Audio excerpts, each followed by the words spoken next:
Hello, everybody, and welcome to the Wake Up Report. Now, Hinds County man says R. Kelly didn't see nothing wrong with bumping and grinding his wife.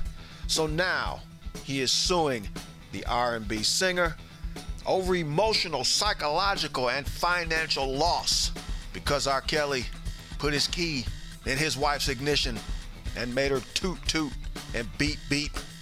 All right, bad R. Kelly jokes aside, Mississippi man, a Hinds County deputy, Kenny Bryant, says that in July of 2012, his wife admitted to having an affair with R. Kelly. The affair was before they got married, and it was the result of her going to an R. Kelly concert in October. And the two, I guess, rekindled a relationship that they had prior. And I guess this was the prior one that, she had cheated on him. After the affair, his fiance or his wife, no, that would be his wife because he was still dumb enough to marry this woman, convinced him to quit his job, move to Atlanta. She convinced him that it would be good for his career. And according to Mr. Bryant, it was just a rouse or ruse. Yeah, I think the word's ruse, not rouse. Yeah. She was aroused by Kelly, and so she gave him a ruse of an excuse to move to Atlanta. He eventually led to the conclusion, as far as he was concerned, that she tricked him into moving to Atlanta to get closer to R. Kelly and continue her affair with the R&B singer. And apparently she follows R. Kelly from place to place. So, she's just like a full-time groupie, I guess. I think the same thing happened with another man and Neil Sean from Journey. This guy had been married to his wife for a while, but she was a long-time Journey fan and she loved Neil Sean. So I think, I might be wrong, but I think that he for her birthday or something like that, he arranged for his wife to meet Neil Sean. And she eventually wound up sleeping with him, divorcing her husband. And I don't know if she married Neil Sean, but him and her became a couple for a while. So sometimes it is not a good idea to hook your other significant other up with a celebrity that they've had a thing for. And that's another thing about marriage, man. I mean, I came close to getting married twice. Didn't work out. And I'm glad it didn't work out because both times it would have been for the wrong reasons. Not because I didn't love the women that, I may have married. It's just that they were getting married for the wrong reasons, man. And there are two things I can say that I'm unashamedly afraid of. Marriage and sharks, which ironically, both of them have a lot in common. Because if you marry the wrong person, that bloodthirsty killer of an individual, boy, they will come after you, rip you to shreds, and if they smell blood, they will absolutely tear you to pieces. So, and it's not that I'm knocking marriage or anything like that. It's just that I would hate to marry somebody that really didn't love me. And that's the thing about marriage, man. I always say, that the real definition of marriage is not, candy and flowers and I love you and you give me butterflies and all that kind of giggly feeling and all that kind of mess. That is not what marriage is. What marriage is and what love is one person saying to the other person that I care about you enough to be able to put up with all your crap for the rest of our natural lives. I think that in these cases, man, when people cheat on you and stuff like that, don't be mad. I mean, you can be hurt, but they actually did you a favor. They let you know what they truly think of you.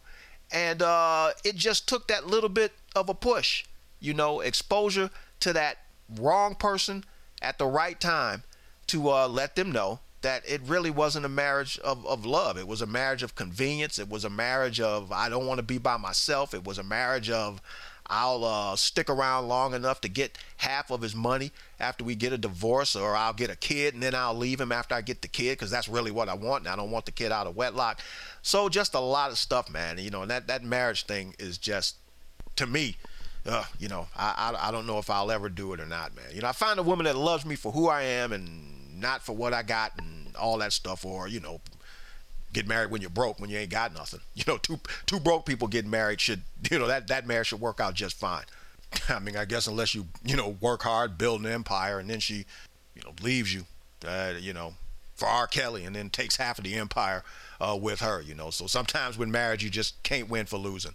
And I'm sorry, women are notorious for it. I know a lot of you may disagree, but, men typically do not marry women that they don't love.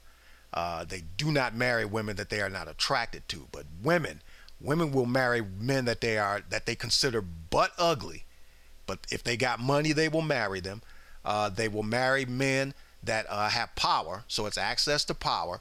Women will marry men just to get the wedding. They don't want the man, they want the wedding. So as soon as the wedding is over, they will divorce the man. So so you women, man, y'all, you compromise yourselves a whole lot when it comes to marriage and love and things like that. And I know my uncle said, most men, all they want a good job, a woman that knows how to take care of kids, that knows how to take care of a house, a woman that loves them, and a woman with a face that they can wake up to in the morning. Yeah, and I think he's right. Men, that's what I like about being a man. Men are just basic. Men, it doesn't take a whole lot to please a man. Power tools, a man cave, sex, food, sports, video games, and that's about it. That's about it for a man. And a pretty wife, doesn't even have to have a knockout face or something like that. Just a decent looking woman. Men are just basic. You women, you all are just complicated, too complicated. Now, the not so funny part about this story, well, I mean, cheating on your husband isn't funny, but the serious part, I guess, is that his wife, or his former wife, Asia Childress, he also alleges gave him chlamydia, and she got it from R. Kelly as a result of her going to see R. Kelly, repeatedly. I really wouldn't put that past R. Kelly, because R. Kelly is a sleaze bag. I was done with R. Kelly after he caught that case behind molesting that young girl. And for those of you who don't know, R. Kelly videotaped himself having sex with an underage girl and urinating on the girl.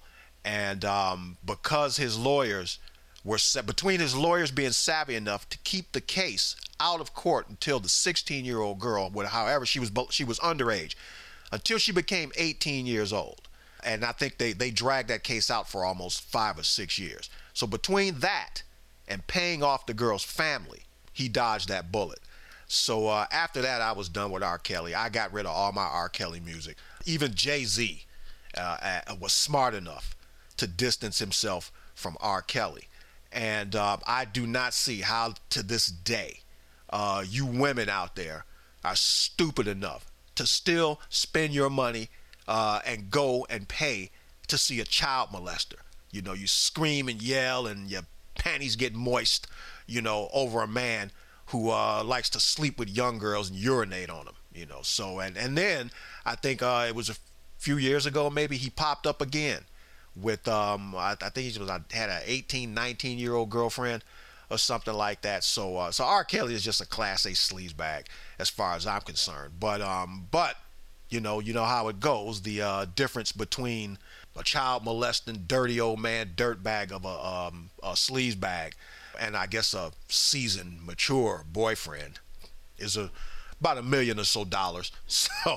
So if you're rich, you can date any kind of girl you want. You can date, if you're a 50-year-old rich man, you can have a 19-year-old girlfriend, and there's nothing wrong with that. If you're a 50-year-old sanitation worker or a bus driver or a janitor or something like that, and you date a 19-year-old girl, you're a dirty old man. So go figure.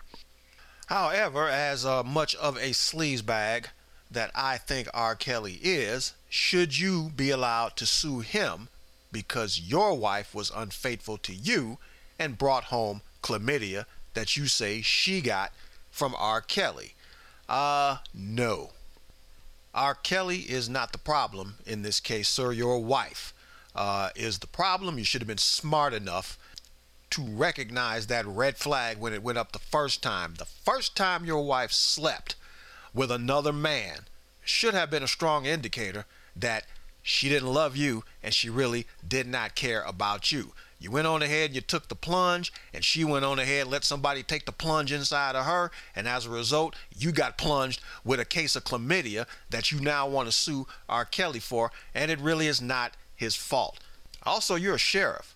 I mean, don't you guys do detective work? You're telling me you're a sheriff and you couldn't figure out that A, your wife screwed R. Kelly, B, she's tried to convince you to move to a state where R. Kelly just happens to live. That makes you like the dumbest sheriff in Mississippi. That, or you knew your wife was screwing R. Kelly all along and you simply refused to believe it. So your emotional, psychological, and financial loss is all your fault. It is not the fault of your wife. It is not the fault of R. Kelly, who you are trying to sue because your wife apparently ain't got no money. It is all your fault.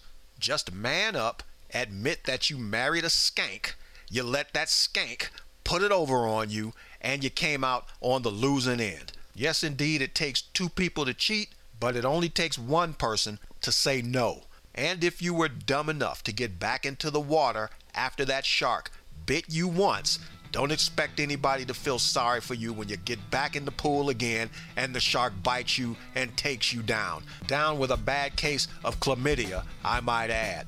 This is KTM and the Wake Up Report saying think a little bit. It will do wonders for you.